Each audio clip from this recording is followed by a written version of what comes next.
अध्याय 21। यरूशलेम में ईसा का प्रवेश। जब वे यरूशलेम के निकट पहुंचे और जैतून पहाड़ के समीप बैतफगे आ गए, तो ईसा ने 2 शिष्यों को यह कहते हुए भेजा, सामने के गांव जाओ, वहां पहुंचते ही तुम्हें बंधी हुई गदही मिलेगी और उसके साथ एक बछेड़ा। उन्हें खोलकर मेरे पास ले आओ। यदि कोई कुछ बोले तो कह देना, प्रभु को इनकी जरूरत है, वो इन्हें शीघ्र ही वापस भेज देंगे। यह इसलिए हुआ कि नबी का यह कथन पूरा हो जाए, सियोन की पुत्री से कहो, देख तेरे राजा तेरे पास आते हैं। वह विनम्र हैं, वह गदहे पर, बछड़े पर, लद्दू जानवर के बच्चे पर सवार हैं। शिष्य चल पड़े। ईसा ने जैसा आदेश दिया उन्होंने वैसा ही किया। गदही और बछड़ा ले आकर उन्होंने उन पर अपने कपड़े बिछा दिए और ईसा सवार हो गए। भीड़ में से बहुत से लोगों ने अपने कपड़े रास्ते में बिछा दिए। कुछ लोगों ने पेड़ों की डालियां काटकर रास्ते में फैला दी। ईसा के आगे आगे जाते हुए और पीछे पीछे आते हुए लोग यह नारा लगा रहे थे, दाऊद के पुत्र को होसन्ना। धन्य है वह जो प्रभु के नाम पर आते हैं, सर्वोच्च स्वर्ग में होसन्ना। जब ईसा यरूशलेम आए तो सारे शहर में हलचल मच गई। लोग पूछते थे, यह कौन है? और जनता उत्तर देती थी, यह गलीलिया के नाजरेत के नबी ईसा हैं। मंदिर से बिक्री करने वालों का निष्कासन। ईसा ने मंदिर में प्रवेश किया और वहां से सब बेचने और खरीदने वालों को बाहर निकाल दिया। उन्होंने सराफों की मेजें और कबूतर बेचने वालों की चौकियां उलट दी और उनसे कहा, लिखा है, मेरा घर प्रार्थना का घर कहलाएगा, परंतु तुम लोग उसे लुटेरों का अड्डा बनाते हो। बालकों का होसन्ना। मंदिर में अंधे और लंगड़े ईसा के पास आए और उन्होंने उनको चंगा किया। जब महायाजकों और शास्त्रियों ने उनके चमत्कार देखे और बालकों को मंदिर में यह नारा लगाते सुना, दाऊद के पुत्र को होसन्ना, तो वे क्रुद्ध होकर ईसा से बोले, क्या तुम सुनते हो कि ये क्या कह रहे हैं? ईसा ने उन्हें उत्तर दिया, सुनता तो हूं, क्या तुम लोगों ने कभी यह नहीं पढ़ा, बालकों और धुधमुहे बच्चों के मुख से तूने अपना गुणगान कराया है। इतना कहकर ईसा ने उन्हें छोड़ दिया और शहर से निकलकर वो बेथानिया गए और रात को वहीं रहे। अंजीर का पेड़। सवेरे शहर लौटते समय ईसा को भूख लगी। वे रास्ते के किनारे अंजीर का पेड़ देखकर उसके पास आए। उन्होंने उसमें पत्तों के सिवा और कुछ नहीं पाया और कहा, तुझमें फिर कभी फल न लगे। और उसी क्षण अंजीर का वह पेड़ सूख गया। यह देखकर शिष्य अचंभे में पड़ गए और बोले, अंजीर का यह पेड़ तुरंत कैसे सूख गया है?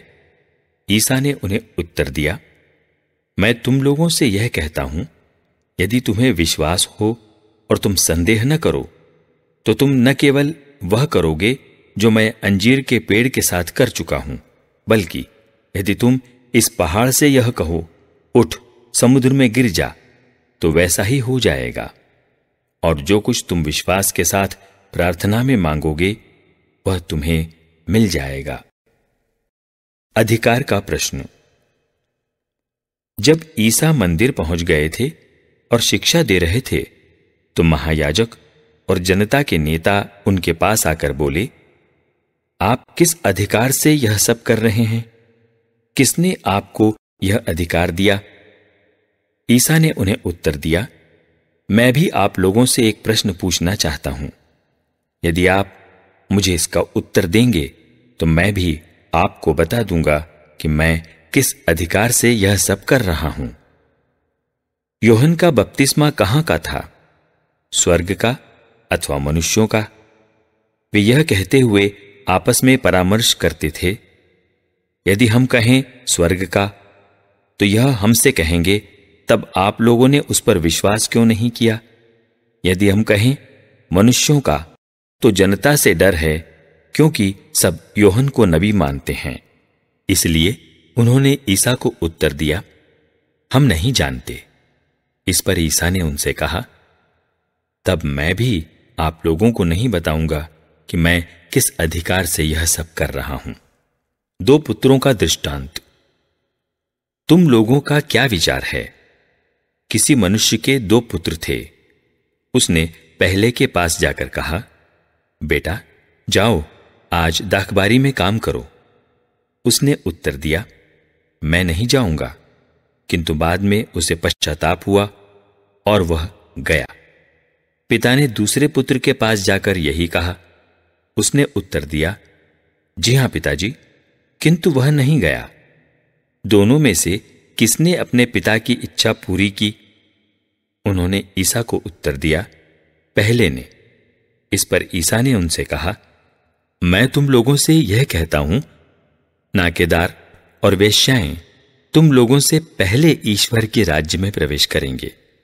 यूहन्ना तुम्हें धार्मिकता का मार्ग दिखाने आया और तुम लोगों ने उस पर विश्वास नहीं किया, परंतु नाकेदारों और वेश्याओं ने उस पर विश्वास किया। यह देखकर तुम्हें बाद में भी पश्चाताप नहीं हुआ और तुम लोगों ने उस पर विश्वास नहीं किया। हिंसक असामियों का दृष्टांत। एक दूसरा दृष्टांत सुनो। किसी भूमिधर ने दाख की बारी लगवाई, उसके चारों ओर घेरा बनवाया, उसमें रस का कुंड खुदवाया और पक्का मचान बनवाया। तब उसे असामियों को पट्टे पर देकर वह परदेश चला गया। फसल का समय आने पर उसने फसल का हिस्सा वसूल करने के लिए असामियों के पास अपने नौकरों को भेजा, किंतु असामियों ने उसके नौकरों को पकड़कर उनमें से किसी को मारा पीटा, किसी की हत्या कर दी और किसी को पत्थरों से मार डाला। इसके बाद उसने पहले से अधिक नौकरों को भेजा और असामियों ने उनके साथ भी वैसा ही किया। अंत में उसने यह सोचकर अपने पुत्र को उनके पास भेजा कि वे मेरे पुत्र का आदर करेंगे, किंतु पुत्र को देखकर असामियों ने एक दूसरे से कहा, यह तो उत्तराधिकारी है, चलो हम इसे मार डालें और इसकी विरासत पर कब्जा कर लें। उन्होंने उसे पकड़ लिया और दाखबारी से बाहर निकालकर मार डाला। जब दाखबारी का स्वामी लौटेगा तो वह उन असामियों का क्या करेगा?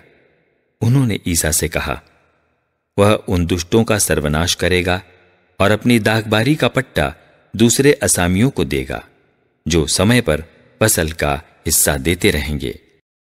ईसा ने उनसे कहा, क्या तुम लोगों ने धर्मग्रंथ में कभी यह नहीं पढ़ा, कारीगरों ने जिस पत्थर को बेकार समझकर निकाल दिया था, वही कोने का पत्थर बन गया है।